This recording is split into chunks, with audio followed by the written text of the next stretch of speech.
weekly podcast. This week's podcast we're doing as a follow-up discussion on what we talked about the previous week about cyberbullying, and today we'll be covering about the consequences of cyberbullying and what it can lead to. And so we're advising those who are watching to be mindful because we are going to be covering some tough topics. And so if you are sensitive or you can easily be enraged about some of these things, we advise you to proceed with caution and be mindful because of the things we'll be talking about. And tonight we are joined once again with our friend, and she appears on screen with her gamer tag as Valentine. And then we also have another guest with us who will be joining in the conversation, and he's our friend Random. Of course, this is Hero Darkness talking, as Zelfar has appeared in our game.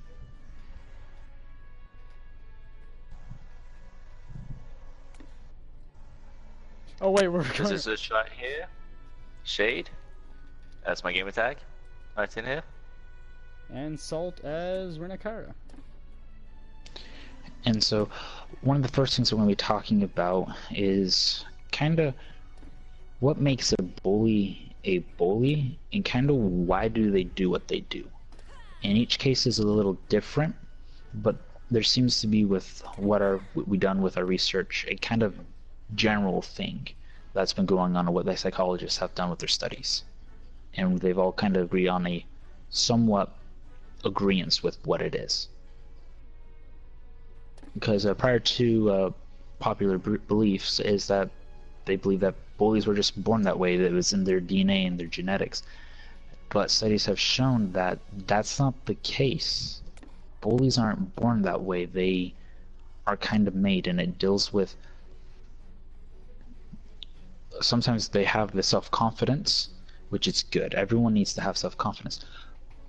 But what tends to be an interesting thing is they have a inner turmoil that's going on. They have something going on inside of them that they don't understand, and so they pick on someone to make them feel good about themselves.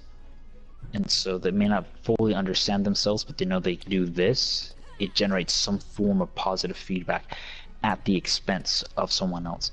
But I feel before we go too much further in, we should define what we mean by the bullies in cyberbullying so we're all on the same page on this topic. And so bullying is, in another form of words, it's harassment, where it's unwanted attention, unwanted verbal or physical contact, and so sometimes it leads to aggression or just some of the verbal things, and it can be simple things sometimes. We see it in the movies all the time, where you got the bully in school where he puts out his foot to trip the nerd main character in that. And so those are kind of what we're using as the bully. And the cyberbully is someone who is, they're mostly anonymous online, but they do the same thing. They send you unwanted messages, emails, Facebook messages, text messages, and they're just constantly bombarding you and giving you it'd be like any form of threats, intimidations, anything like that through the source of technology is, kind of a simple way of summing up what cyberbully is. Where they're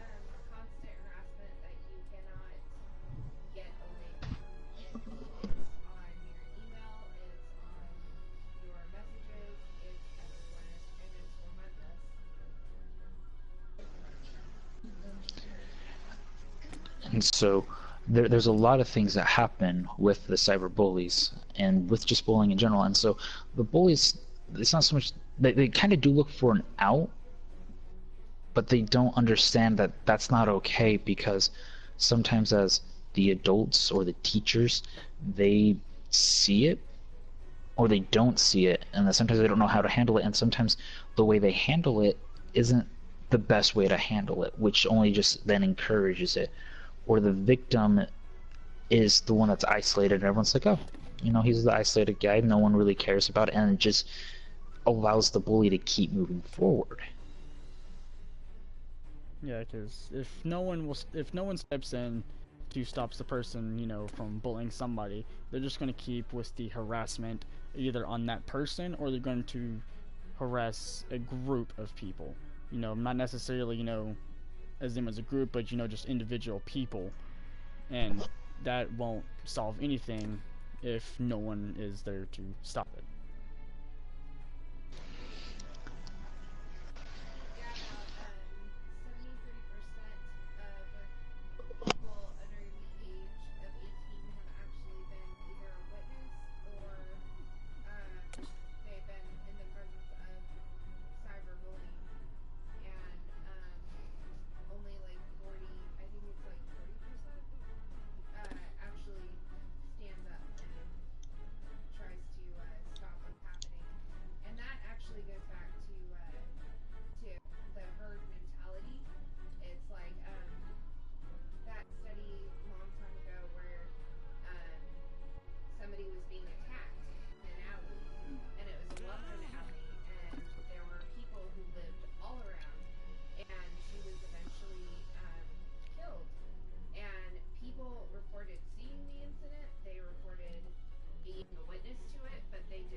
Yeah, and there's a lot that goes on without them. I mean, I feel like each person in their own way, I know I am, I'm guilty of following the herd. I'm guilty of just following what's going on around me. And I'm looking at an article here, and we'll make sure we post what we're citing in our description below. Talking about the different types of bullying. There is a study done, and it states that there's the physical bullying, which makes up 30.5% that happens in school. And then there's another one where you have the name calling, the teasing, making fun of others, and that makes up 46.5% of bullying in schools. And then the next step is the intimidation, or the next type is intimidation, where it occurs where the victim is threatened in order for the bully to get them to do what they want.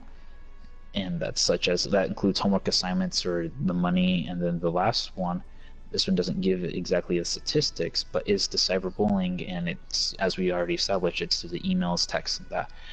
And going along with the herd mentality, we see someone stick out their foot and watch them try to trip someone, we all kind of laugh, and we're just like, oh, ha ha, and go along with it, but we don't realize, oh, we need to step up. But it's always hard with each of those things, but that's because the bully doesn't know any better. And the thing I see with following the herd, I want to say that has to do with one's comfort zone. Some people won't normally step up or say something because they'll break out of their comfort zone, and they're afraid of being, the victim to the bully if they try to do something. A lot of that, in my opinion, has to do with the comfort zone.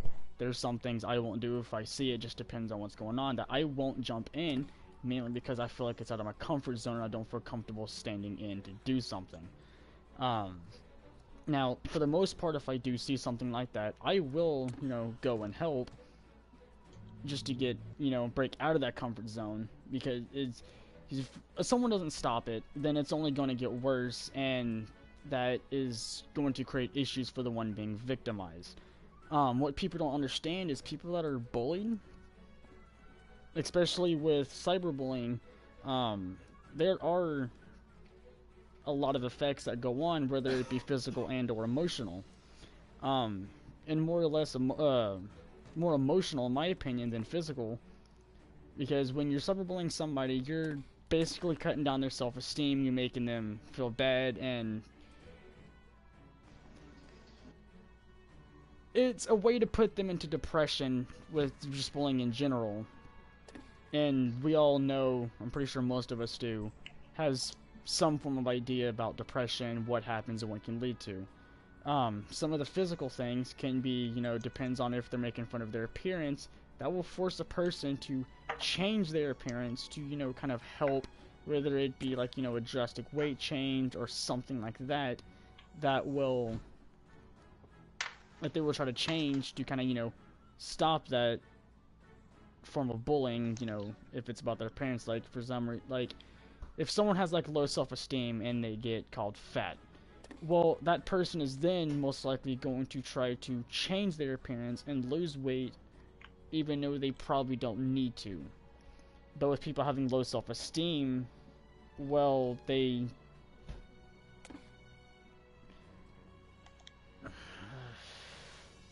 proceed to do things which they shouldn't be doing. Um, case in point, you have the bully, and we have a misunderstanding sometimes of what my studies were showing, of what I was researching, is the bully doesn't have the low self-esteem. The bully has pretty good self-esteem, has pretty good confidence about themselves, and the victims normally are the people that we deem are the outsiders, or the person who doesn't have a lot of friends. They're the one that dresses weird, or the teacher's pet, or the one that is the smart one and doesn't have a lot of friends because of that. Those tend to be, in a general sense, the normal victims that we see, and Hollywood does a good job on portraying that type of stereotype or those things Would along you those lines. would you say that the bully would have a high or low self-esteem about themselves that they have to pick on somebody else? The bully normally has a high self-esteem, but because where they don't understand themselves very well, or they have some sort of inner conflict happening and they don't know how to handle that, and it's actually a psychological defense mechanism where you deflect it onto someone else. It's usually a defense mechanism. Um, they lash out because they feel like they see threats and insults everywhere they look, and so it's almost essentially like they're asking for it. Um, and that's in their mentality. They lash out as a defense mechanism, and then they seek out weaker people um, to heighten their own sense of superiority and authority. It's all about power. Who has the power in the situation? Yes, it goes along with that. They have the who has the power, and also some cases indicate and show um, they want to feel in control with something in their life, or they just want the attention, whether it's positive or negative. And that's what it does sometimes. Being the bully and picking someone gives them that attention, whether it's positive or negative. And we as a society, especially in the school settings, need to be able to recognize, hey, we need to get to know what's going on and why this person's doing what they're doing, so we can then give them the appropriate help that they need. Yes, we need to stand up, but we need to understand why they're doing what they're doing to give them the help that they need.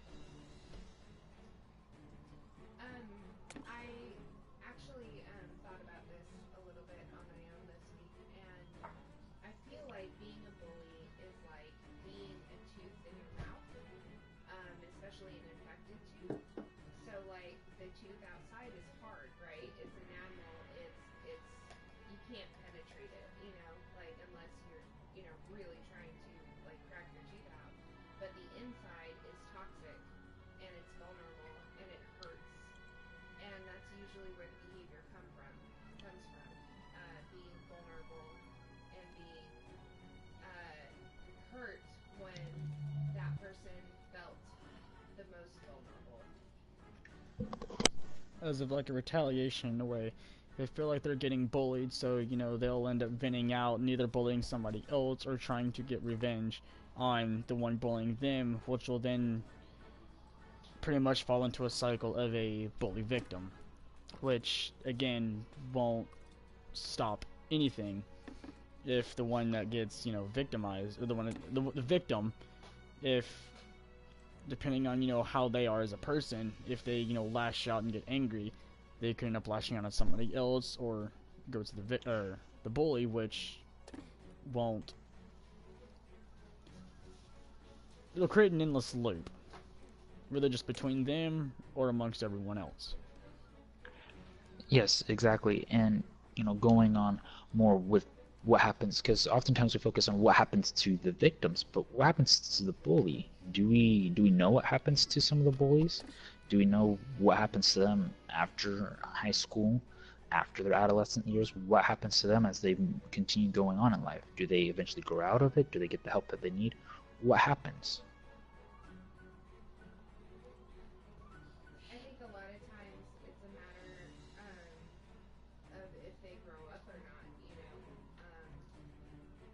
the behavior in high school and as a student is just following up from the behavior they learned to protect themselves as a child. So they could very well grow up and get the help they need and make their amends. Like that person that was on my Facebook, she apologized, you know. Um, or they could just keep that mentality. And in adults, you kind of see it more as like they pick on whoever's beneath them, and it's usually at work or at home. Yeah, and I could also state in that depending on how much they enjoy it, for lack of better terms, they will go and receive a criminal record and go on into that route because they don't know what else to do with it.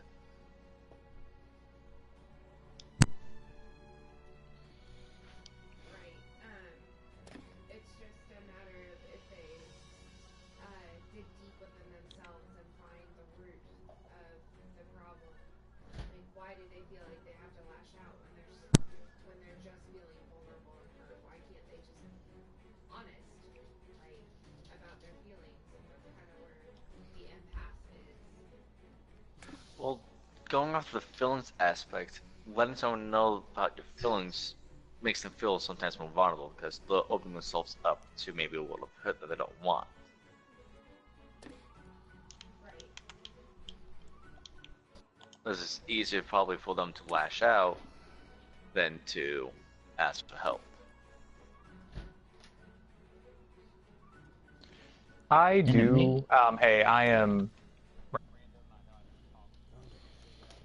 Just because y'all touching on the topic of like their emotions and such, I did just want to make one quick little comment. That me myself, I'm an extremely emotionally open person, and I truly do feel like expressing your emotions in an open, clear, and concise way to people solves a lot of problems, and I really think it's a great way to help people in those times where they may be feeling like they need to lash out on other people or are being lashed out upon. I just wanted to say that right quick. And do you think that because we as society, we fail to allow people, I think it's more common in guys, we fail to allow them to express their emotions? I do feel we do, especially when it comes to the masculine image. You know, there's the machismo aspect. Like, guys are supposed to be these very hard, rugged individuals. Emotions, are kind of taboo for that. Like, it looks weak, and I feel, and females are seen pretty much the exact opposite. They're supposed to be these overly emotional, irate women, when I feel like that's just not how it should be going. It should be, kind of like an exchange of emotion, not like you're judged by the emotion. It's just a normal thing that should be occurring. Because it's in my opinion, healthier that way. Just for everyone involved. And it is partially a society problem, partially just a traditional problem, because it's almost always been like that, especially in a lot of cultures such as the Hispanic culture. That's a very big thing, is masculinity. So it's also a cultural and traditional thing that just falls into place naturally. So it's a hard thing to tackle, I think, when it comes to being open about emotions.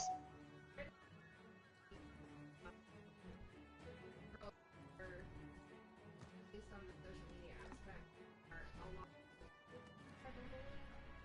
than guys are, but in gaming, guys are more likely to be the potential abusers just because there's more males than there are females. It's just a run.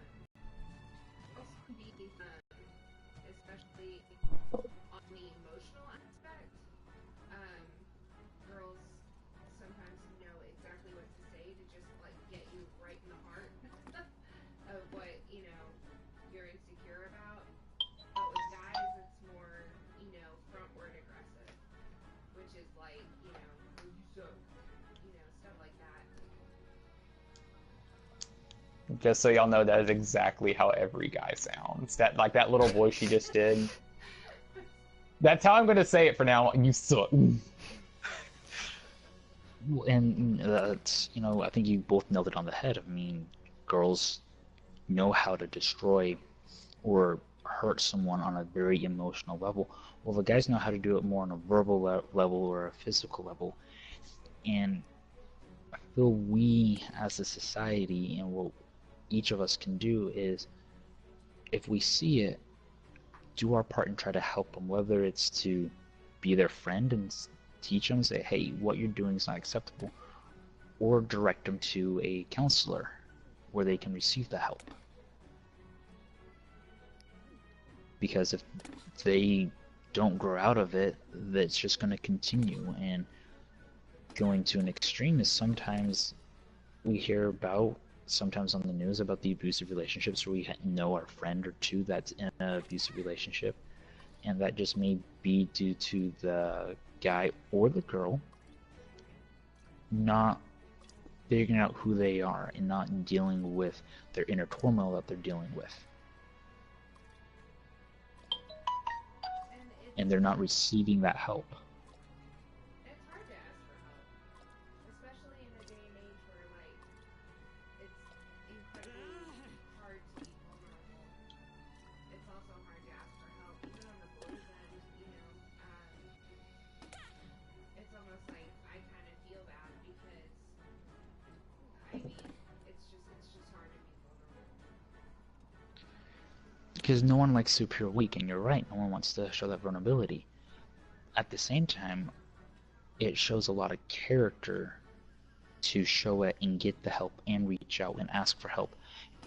And if you are that friend who is on the receiving end where someone is asking you for their help, don't turn it down. Take their arm, their hand figuratively, and run with them and help them out. And they may not be direct about it either. They'll probably, kind of hint it in some way, or their actions, whether it be what they do or what they say, and probably their tone, it'll change. Like I said, they may not directly say that they need help, but they're crying for it, just not in an obvious way. And not everyone will cry for it in an obvious way. I think I get what you were saying when you go with that, because they could be fearful of the consequences coming forward about it that they see in their head from that person they're receiving the assault from, or they could just actually be embarrassed from it, because I've seen that in a few situations, and they don't want to come forward about it out of embarrassment or fear in those situations. Yeah, exactly. And those are things that we can do to help the bully and help them out and help them learn the lesson. And if if we can see it at a young age and help them at a young age, it'll be easier for them to make those changes. Because we all know, for sure, all of us in here, all of us talking, we're all in our mid-20s and on up, know that as we get older, changing some part of our behaviors is a little harder. But if we could make those changes while we're younger, it's not as hard. Yeah. And so those are kind of some of the things that happen, kind of what's going on psychologically, unless Valentine has more things to offer input on the psychological aspect of the bully and what goes on there and what could happen. They can grow out of it or they continue on in it. And most of the time, when you get to a point where, when you're in high school and middle school and even in elementary school, all your needs sometimes, or most of the time, are taken care of. So things seem a lot bigger than what it actually is. And it still hurts and it's still just as bad, but when most of the time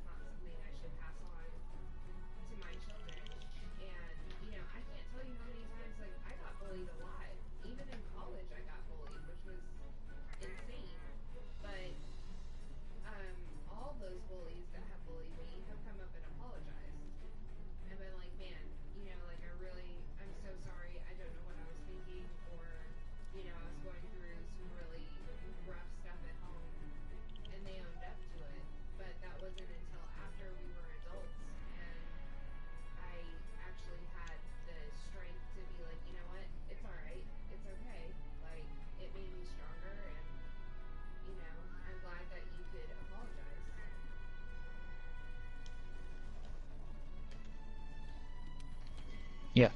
Now moving on to the other part is, and this will tie into our more touchier subject, where we have our friend Random in to give us some insight as well, and it kind of gives us to what can happen to the victim. I mean, we touched briefly that we all have a decent idea what can happen to the victim, but sometimes the victim is just your everyday person, and as I said, we deem him as the outcast, we see him as the weirdo, we see him as someone that's not part of the social norm, and they become the easy target, for a lack of better terms. They're easy for the bullies to get away with doing what they're doing is because we view them as the odd guy. And they themselves don't have that low self-esteem. But just take a moment and picture. Here you are in life, things are going good, you have the grades you want, life is good. And then you end up in class or you end up at work and you have this one guy, this one person.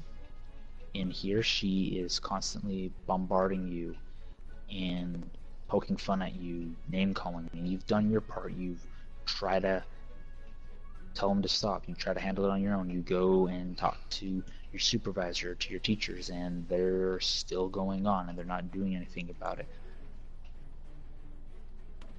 And you can't get away from this person because you have to see them every day at work, or you have to see them every day or every other day at class, and they're doing the same thing, just constantly bombarding. And if you don't feel like you have anything or anyone that you can go and talk to or get this resolved, your self-esteem is going to start dropping, and you're going to hit a point where you don't want to go to work, or you don't want to go to class because you don't want to deal with that person. Yeah, and that'll tie into your overall motivation. You will pretty much lose motivation to, do things. Your life will then, tend to go downhill. You'll start kind of, pushing people away. You'll, lose sleep. Pretty much almost you as a person will change. Your actions, the things you do, it'll change, and it won't necessarily be, drastic, but it'll change, and over time, it'll just progressively get worse and worse to the point where you're just done with it. Yeah, and some of the studies point out that in both cases, to the bully and to the victim, their school attendance may drop, their grades may drop. Both of them may deviate towards drugs just to escape. Now, I'm not saying everyone who is doing drugs or using alcohol, they're a victim of something. Some people are, some people aren't. This is just what some studies have shown. But the ones sometimes who... Sorry. Go ahead. But the ones who are victim to it will tend to abuse or overdose on the drugs or alcohol just to try to numb the pain. I think that that type of behavior really is prominent. I read an article that like 70% of victims can at least have reported to consider numbing their situation with some sort of substance. And that's really sad because it means that they tried, like they tried to talk to a teacher, they tried to talk to an adult, a parent, they tried to, talk to this person and just got defeated. And I think it's good to, maybe touch on what do you do when you feel like you've used all those avenues, and you're still being targeted, and what can you do on your end to help yourself deal with this situation? Because sometimes just nothing is done, and people need tools to help them deal with the situation.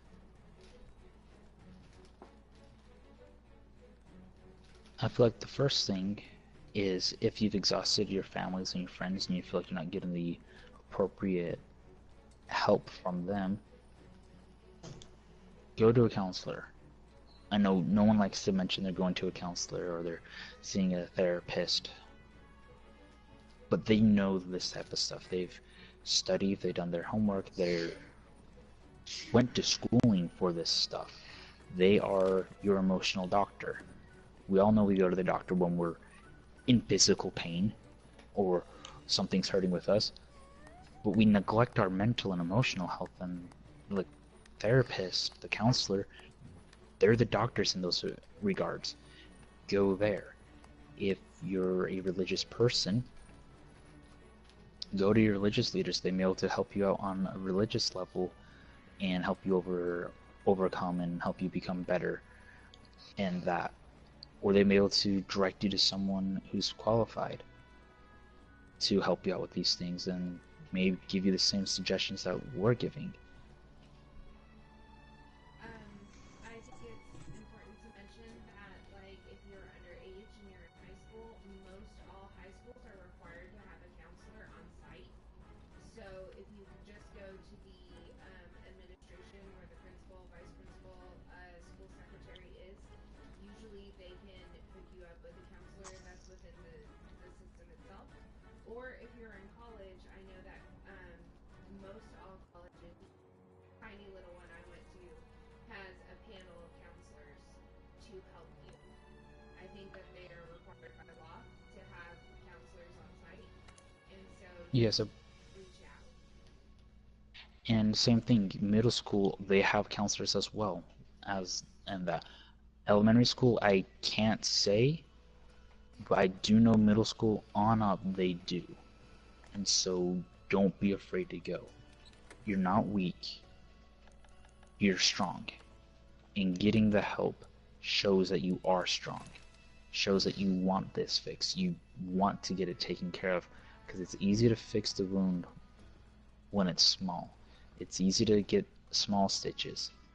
It's harder when you let it sit and fester and it becomes something bigger, and now it requires a surgery, metaphorically speaking, for this wound, and it's going to take longer for it to heal.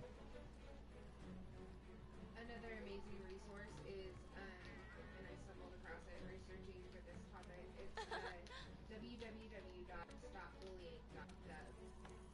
They have articles on what to do, how to help, and who to report to. You can even report on the site. And if you are a victim of cyberbullying and you want justice to be done, keep what's been messaged to you, but don't go back and look at it. Once you save it and you presented it and they say they have it, get rid of it, because you don't want to be reviewing that, but you want to keep that thing, keep those messages, and if you can, on the cyberspace, block them. As it was suggested last week, if you're in a lobby and someone's being abusive in that to you, leave the lobby. Go to another game. And another helpful thing to do, I know it's super tough in today's society where we all are being plugged into the internet, but dedicate time where you're not hooked in, where you're not connected, where it's 30 minutes, an hour, whether it's a day or you do it once a week, where you disconnect and you go and you do something that you're not connected to the social media, where you can do something you don't have to worry about posting it or being instantly accessed. Go outside, take a walk, read a book, write, draw. There are several things that you can do. And there are a lot of things that, I kind of still do. When I was going through an issue like that, I actually had to go and get help. And the only reason why, a lot of that even started with me getting help was because I had some friends that were concerned and spoke up. They said something to the counselor, and that started that chain reaction of me getting help. Even though that was entirely against my control, getting help was something that I knew I had to do. And a lot of people that know me don't know I went through issues like that. Mainly because, I just keep it away. It's nothing really to bring back up. And I'm not gonna lie, I did have thoughts. Most people that go through that do have thoughts of, they don't feel like they're worth. They go through times where they want to, and do some physical harm. But me being me, I couldn't even put myself through that. So, putting myself through any form of harm wasn't going to be an issue. But it was still, the thoughts of, oh, if I got into a car accident or something like that, I didn't care if I died, so on and so forth. It was those comments like that that struck my friends with having to go say something because they were concerned for my safety.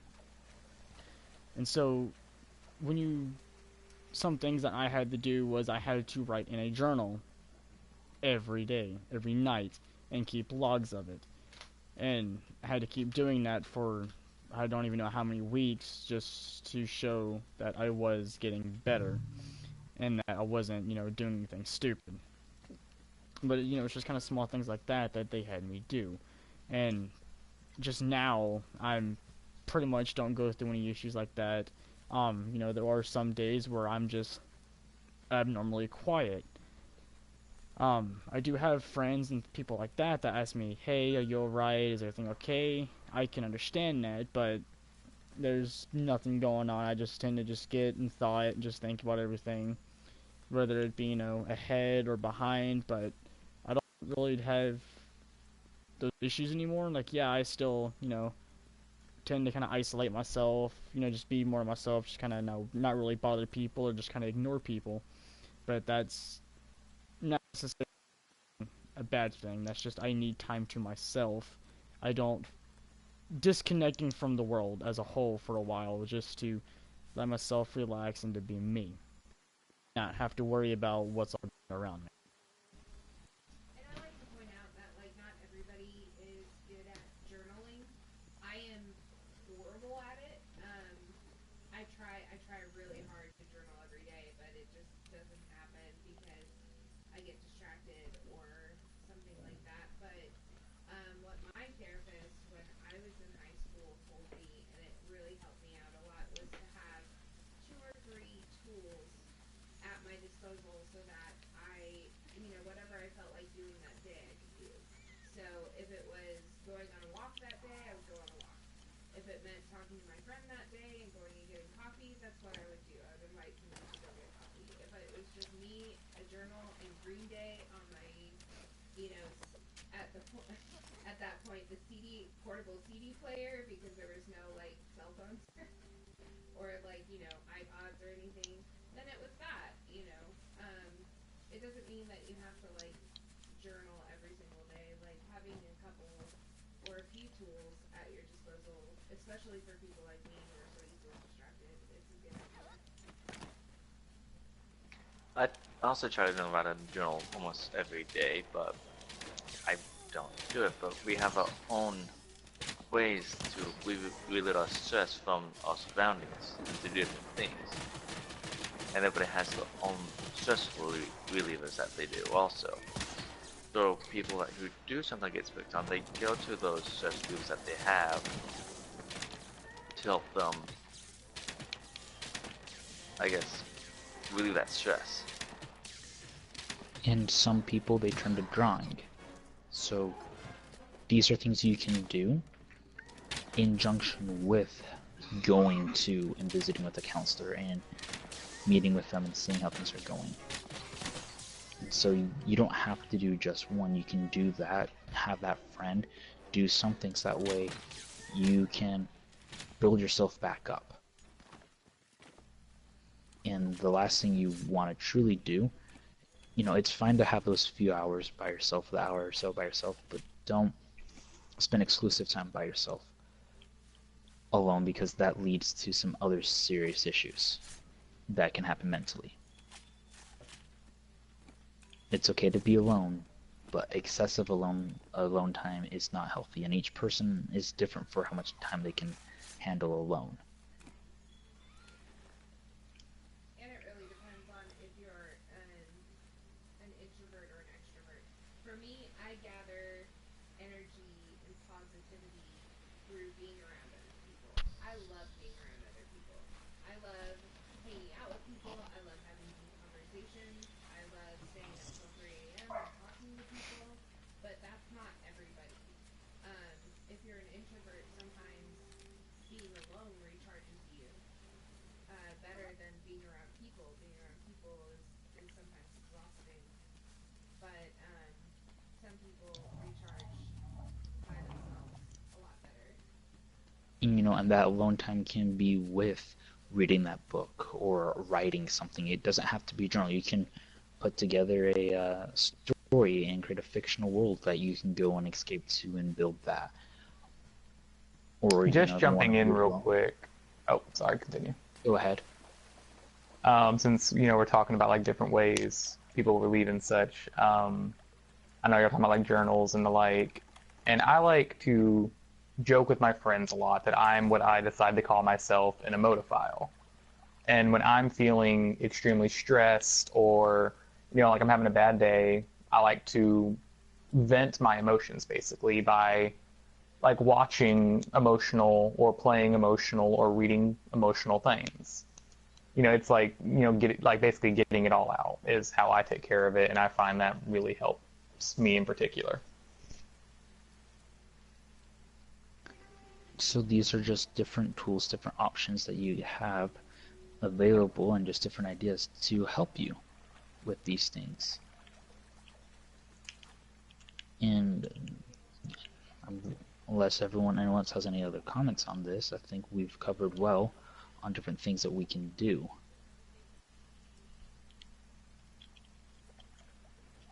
I don't have anything else to add. I don't either. I think I've covered. Yeah. Perfect.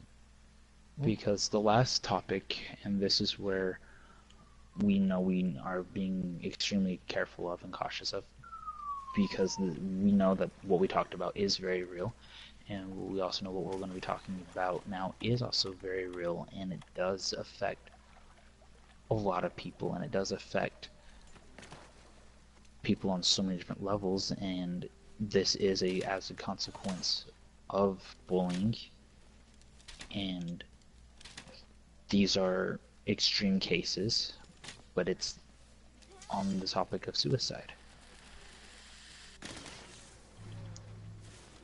I know that when I was reading or thinking about this, bullying victims are 2 to 9 times more likely to commit suicide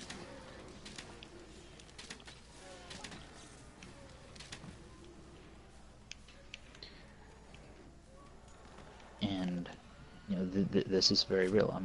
And let's not mistaken, are increase if it's the cyberbullying. Yeah. Because you're constantly surrounded by it. There's no escape.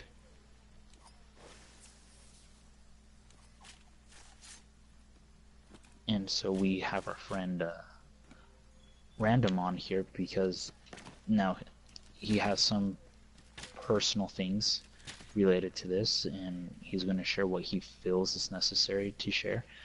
Now, keep in mind, not all suicides are related to the bullying, but we're also here to discuss the impact that it has on people.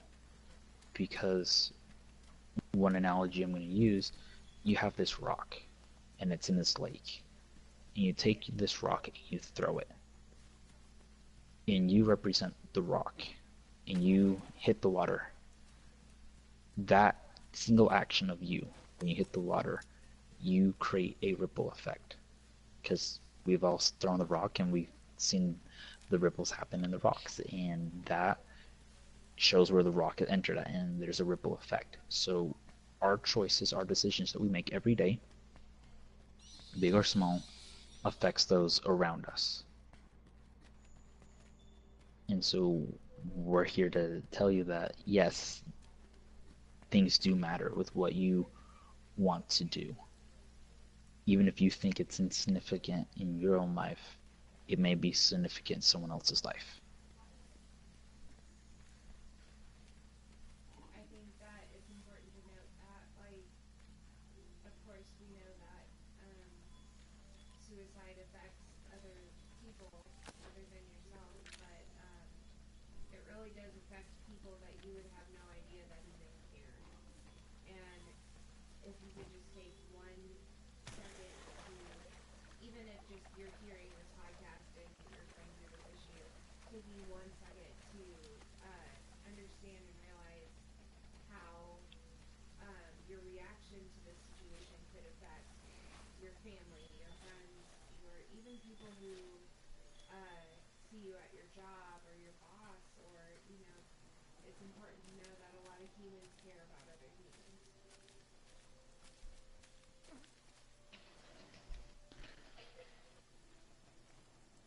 Yeah, and so first we can go and talk about the stuff which we already mentioned. And so now we're going to allow Random here some time to openly discuss some things that he himself has experienced, and we'll ask questions or we'll discuss things as he tells us. Okay. My personal experience when it comes to suicide and how it affects people, this comes from 2 years ago. My Uncle Joe, he was this very outgoing person, very extroverted. He killed himself 2 years ago. He was 26 at the time when this happened.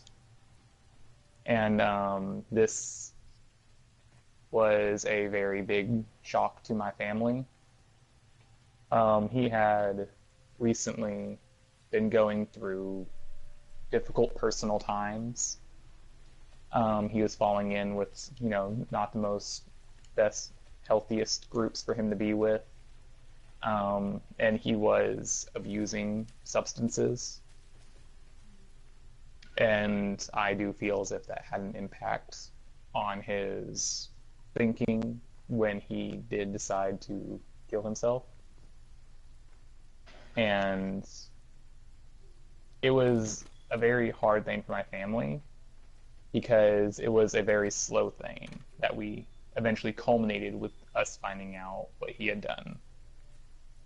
And we knew about the people he was with, and we knew about the drugs he was abusing, but me and my family made not the best decisions. We chose to ignore because we didn't want to see it.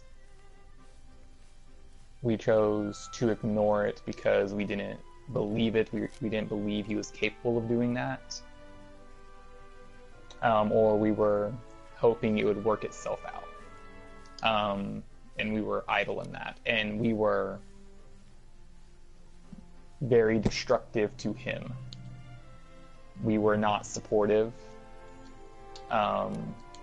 It was a lot of the cliches that you would always hear. You hear people talking about, if you're sad, just cheer up, just find help, it's not that hard, just fix yourself.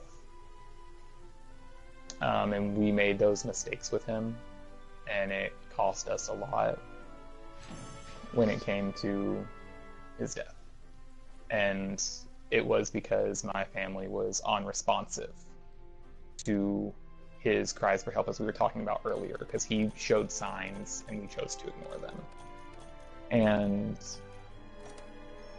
I just really hope that drives home what they were saying earlier about noticing those signs and acting on them, because I really do wish I would have noticed those signs. And because I always heard them talking about it, but I chose never to pry my uncle about it. I wish I had. I wish I would have taken those signs seriously, because I never thought something like that could happen to my family, and it happened. So just once again, please, those signs are real. They're there. Look for them, and if you see them, try to help, direct to the proper thing they might need.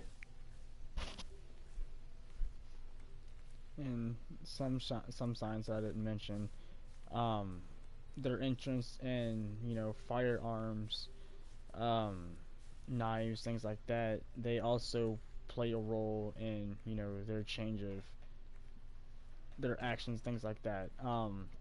If they suddenly show an interest in that, aside, if it's not a collection of something, if they just up and do it to out of nowhere, but it's not a sign of some form of collection, then that's probably when you want to start not really pick at them, but just kind of read it, watch them, and just slowly ease into it. You don't want to push them about it, because then they may kind of push you away. Some people who are going through that don't want to hurt others, so they will push them away. They don't want people to be around, or they'll make you forget them. Things like that. They think that, oh, the less people care, or the less people around me, and things like that, that, oh, I'm not gonna hurt them, no one's gonna care if I'm gone. But little do they know, when you disappear, you leave a hole in everyone you were connected to, your friends, with family. You hurt more people than you think when you decide to take your own life. um, and I'm sure we've all known that person, been through it, whether it been in a family or just one of your friends. But when that person leaves, it leaves a bigger hole and an emotional pain that you don't feel in any other way until this happens. Uh, like, no matter how much you say, oh, no one cares, no one wants me, that's a lie. There are people like myself, I typically don't show that I care, but in reality, I do. I'm not the kind of person that will, show emotion or care, because I joke around a lot. A lot of people who physically know me know, or just know me in general, know that I mess around a lot. I don't take a lot of things seriously, mainly because that's just who I am. I don't let the small things bother me. But when it gets down to, serious issues, I do care, and I do try to reach out and help.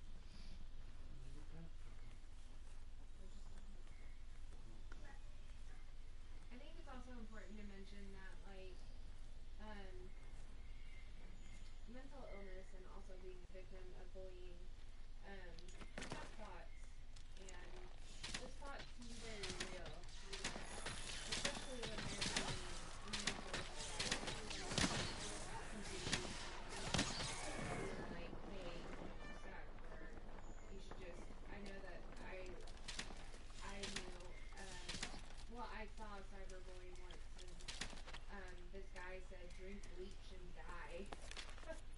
And it was so harsh that I was just like, it like hurt my heart, even though I wasn't the person that comment was directed to. And those thoughts, as persuasive and as loud as they can be in your head, are all lies. They're all lies, because you yourself are yourself. You're the only one in this entire universe that is you. And you are an amazing, beautiful human being. And it's hard to even acknowledge that about yourself, but those thoughts are lies. They're just lies in your head. Yes, to go on with that point, there's a singer I listen to from time to time, Alex Boyer. He has a song that he has released. It's called "We All Bleed the Same." He says, "Just be yourself, because everyone else is taken." In his song, he's telling everyone, we're all human, but we're all different. You're unique. You are you. We need you, because what you have and what you can do, no one else can do.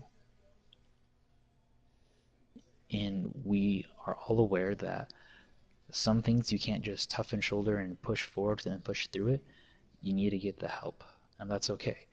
And to ask our friend Random here a question, how did you feel? Like, what was going on in your emotional life when you received the news? How did that react with you? During that time, I had not seen my Uncle Joe for several months, and I heard the news that he had killed himself. I was told by my sister, and I was completely unable to understand what was being told to me. I could not understand what they meant. I was like, it was like a foreign language to me, what was being said.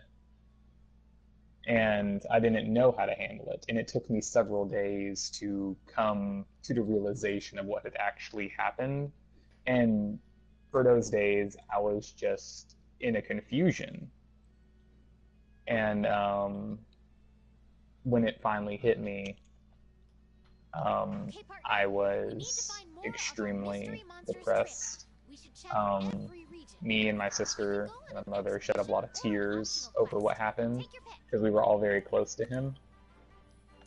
And it took a long time for me to get over it. It's only been 2 years, and I can't really say I'm over it. It still affects my family. It still affects my sister. It still affects me. But in that moment, it was unbelievable. And then afterwards, it was empty.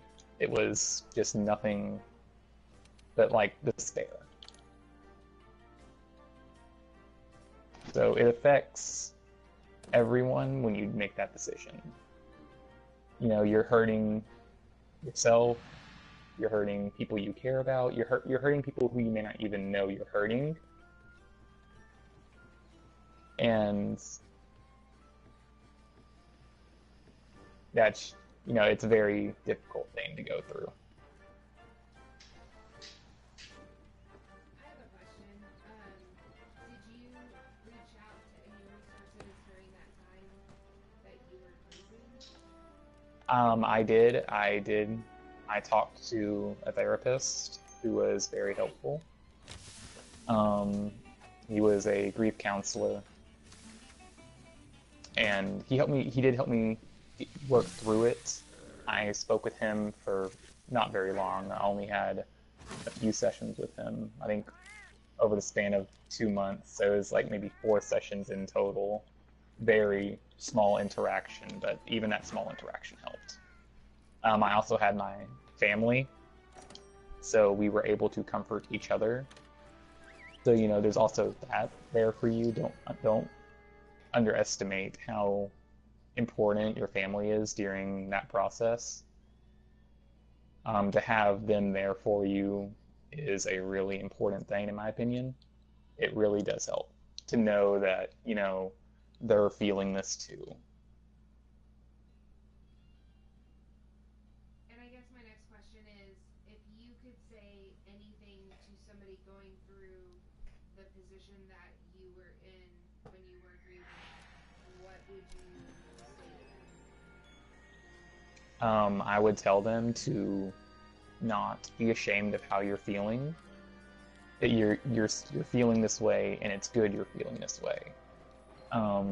Because it's a painful situation. So it's right to feel pain. It's right to scream. It's right to cry. It's right to shout. And that's all part of getting through it. And just, it's okay to let yourself be vulnerable. It's okay to cry. And that's how I feel. That's what I would tell them.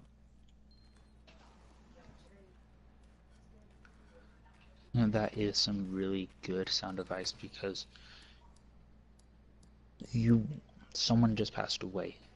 You don't know how to handle it. It's a shock to the system. You need, as a person, to be able to, in a healthy environment, express that anger, that frustration, and be able to show it. And then be able to receive that proper help. And to me, there is no time limit on grief. Each person is different, and it, as Random has said, it takes time to overcome. It takes time to deal better with that.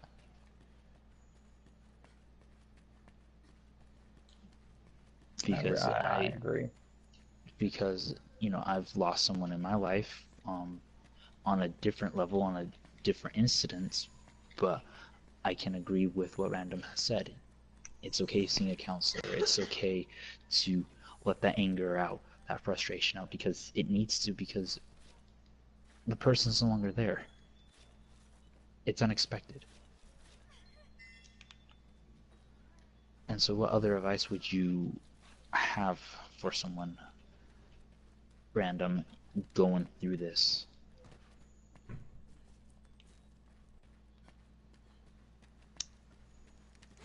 It's a very trying thing, and it's difficult to really put into words how you can feel about this in an easily understandable way. It's a hard thing, and I hope no one ever has to go through it. I wholeheartedly agree with what you said about there being no time limit on grief, because I still get text messages from my sister at like 4 o'clock in the morning where something will remind her of our uncle, and she'll be hit by it again. And it's not an easily expressed thing. It's not meant to be an easily expressed thing. And just finding your own ways to deal with it, grieving in your own time, is really all you can attempt to do.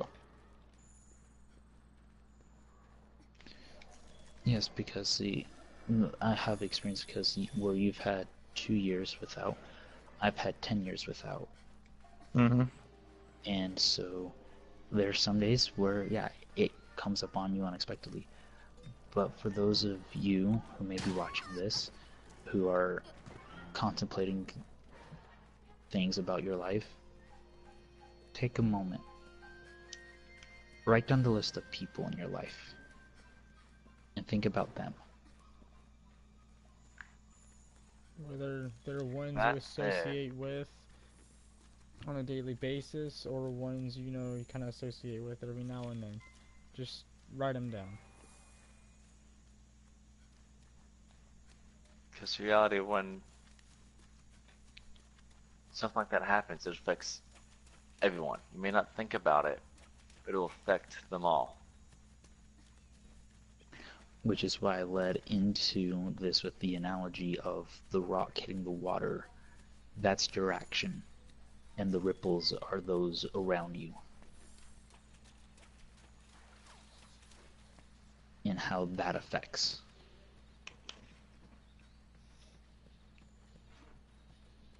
And so always be mindful in your best way what you want to do, because this here is a consequence of being the victim. It's not as common, or maybe as common, it's just not as commonly reported, but it does happen. And we want to offer you guys who've gone through it, or those who may know someone, here's the tools. Here's what you can do to receive that help.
And so, once again, as last week, don't be afraid to stand up, and don't be afraid to offer the help or get the help.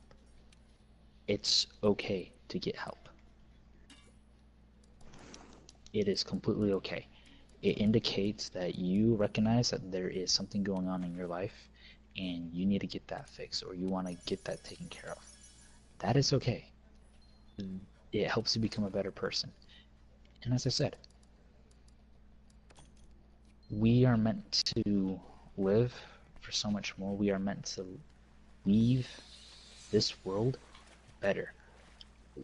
And what type of legacy do you want to leave behind? Because I tell people when I talk to them, life is short. Live it well. Make the most of it. Try to think about how you can better someone's life, not turn them down, not tear them down. Today I put an upload up on social media, and it was just a positive message.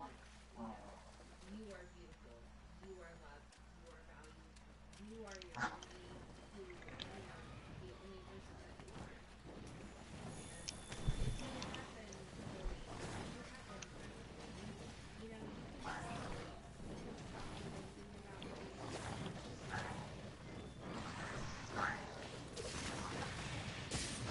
it. Yes, quitting something is tough, but it's not impossible. Nothing is impossible.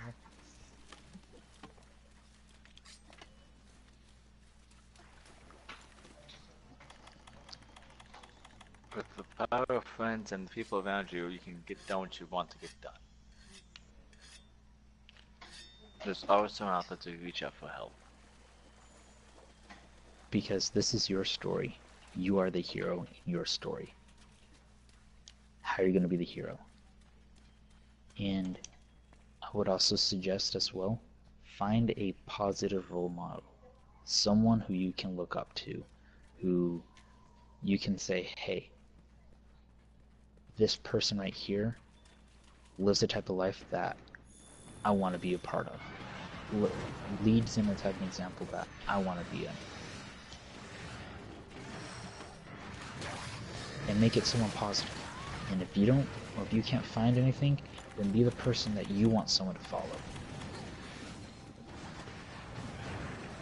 I would challenge you to, how would I want someone to follow me? And live that type of life. And can't stress this enough, always get the help whenever you need it. We'll leave those links below on where you can go to report on and what you can do to help stop or receive those resources for the cyberbullying. And as always, if you are a student, your choice of schooling will have those resources available to help you out.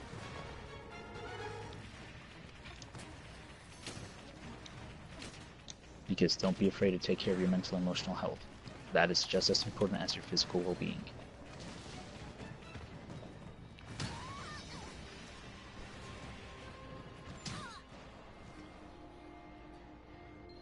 Because this is your life. Live it the way that you want to live it. Live it in a way that is positive.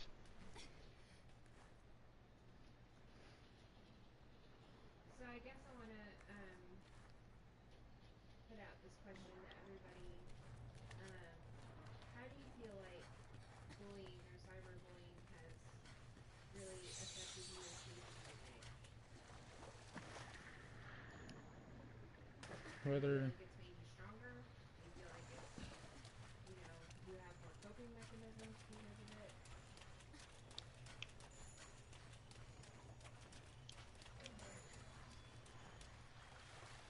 I'll let someone else go first. I know. Well, for me, since I haven't spoken much, I'll start off. I really haven't been bullied too much in my life, but when I look back and look at it, the times I have been, it made me think of who I am as a person. Am I this person they're claiming to be or not? It made me think of what am I doing. In a sense, it could help you out in a positive way if you view what they're saying and see if that you actually view yourself. If so, then what do I need to do to change it?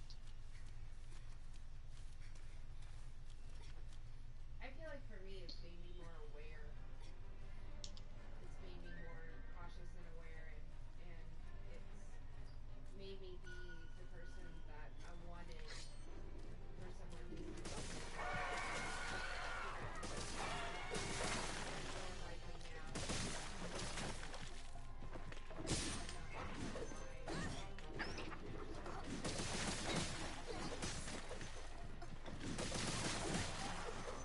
When it comes to me socially, I have, or really in any form, I've never really dealt with bullying personally. I've always been a very outspoken person. I've always been very extravagant, could be a good word to use during my interactions. And if there was any negative backlash to me, I would just brush it off, and I would say that backlash kind of actually made me want to go forward with being myself.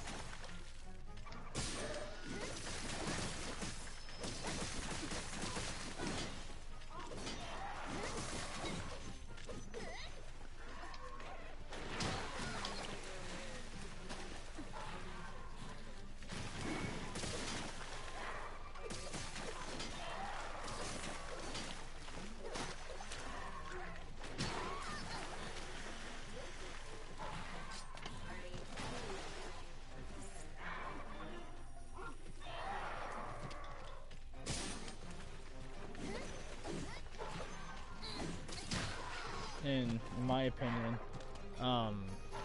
school is one of the main areas where bullying takes place. That's where I commonly see bullying start. It's normally kind of where it originates, in my opinion, is from school. Now, that may not be the same thought process for everyone else, but school, in my opinion, is the trigger. It's the starting point for most bullies.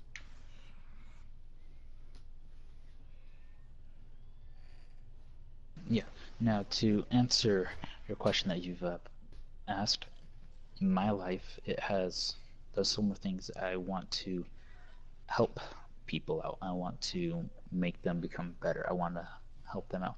And what it's done for me, it has allowed me to say, hey,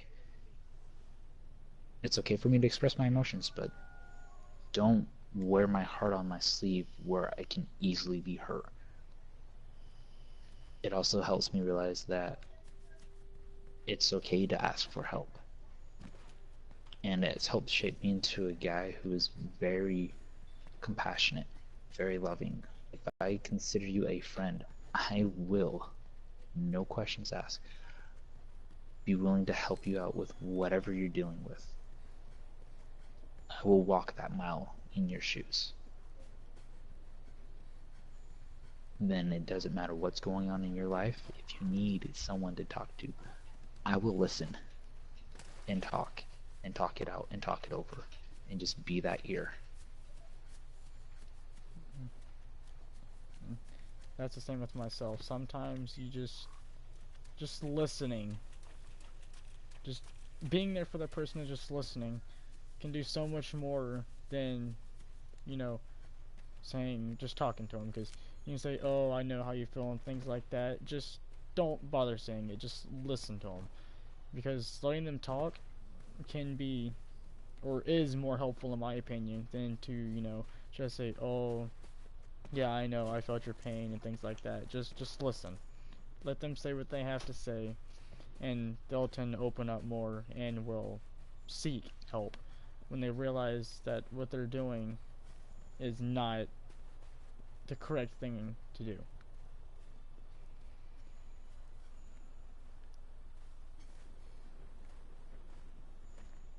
Yeah, and coming from a listening standpoint, I think it's important also to mention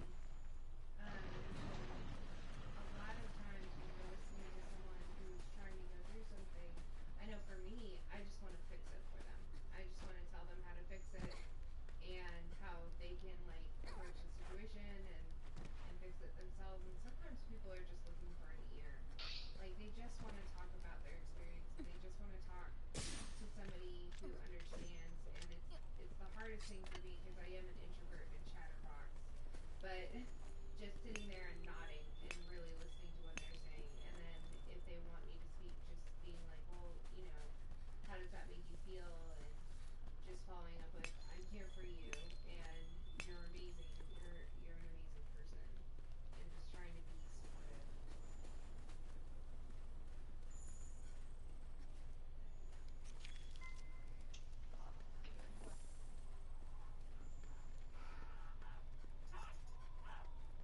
Yes, because what we all brought up, those are all good things that has helped us become a better person. We've learned how to take what bothered us and make ourselves become better, and that's a positive thing. And for those of you who are struggling, don't be afraid to ask out for help. If you need help, assistance, go get it. Or if you want to find a way to talk to us, whether it's privately or openly, feel free to find a way to reach out to us. Currently, right now, we're limited to YouTube, but I'm pretty sure you can private message us or leave it in the comments or something. Or, if need be, we'll leave the email in the description. Just that way, you can just get a hold of us, and we will reply back. If there's, like, a specific person that, you'd want to talk to, or just something like that, just kind of make that a note, and we will, get to it. We will, try and help you with that. Now, we do feel that if you need professional help, we will direct you to the professional help, but if you feel like you just want to send an email to talk about a problem, just that way you have someone to talk to and you don't want us to respond back, just let us know, hey, don't respond, I just need to send this to you guys. Vent, let us know, things like that, because that will help you out just as well. And if you're a female listening to this podcast and you want to have a female on female, conversations, I'm sure that you can get my info from any one of these lovely human beings, and I would be more than ready and willing to listen and talk.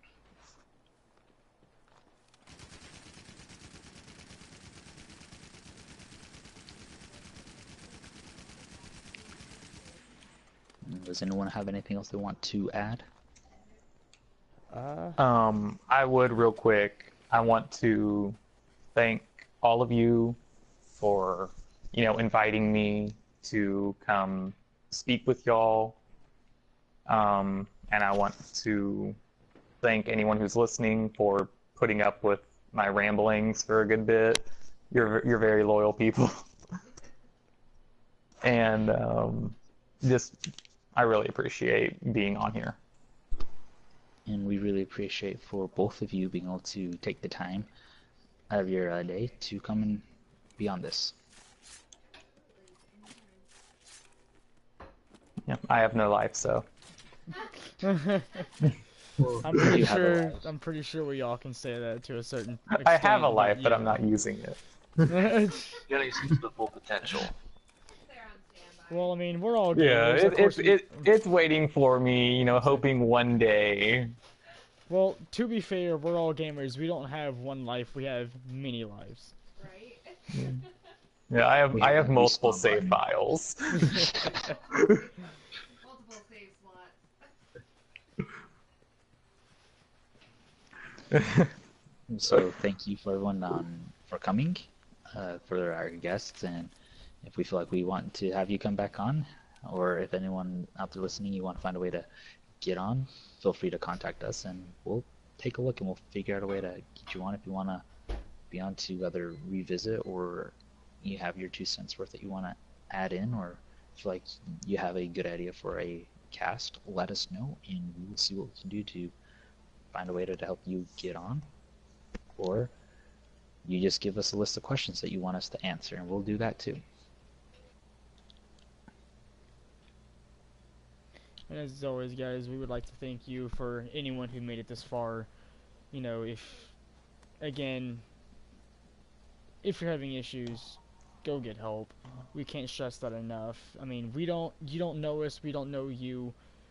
You have no reason to listen to us, but this is our voice. We're helping you in a way that not a lot of people will. Not some people, as if, we'll listen. You may not know, but we're there. We'll listen. There's people out there that do. Don't be afraid to get the help that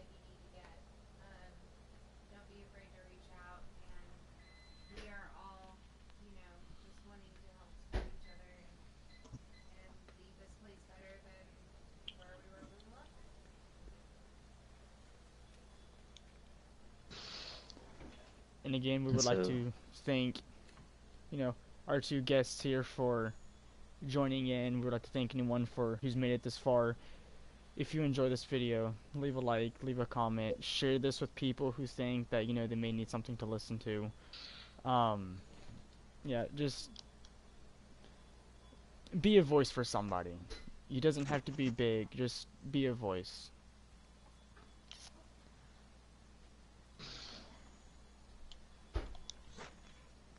and so this is Zero Darkness. Cell Logic. Which numbers? This has been a Salty Chillers. Stay salty. This has been a Salty Chillers Entertainment podcast with Valentine and Random. Have a good day. And as Saltway would like to say.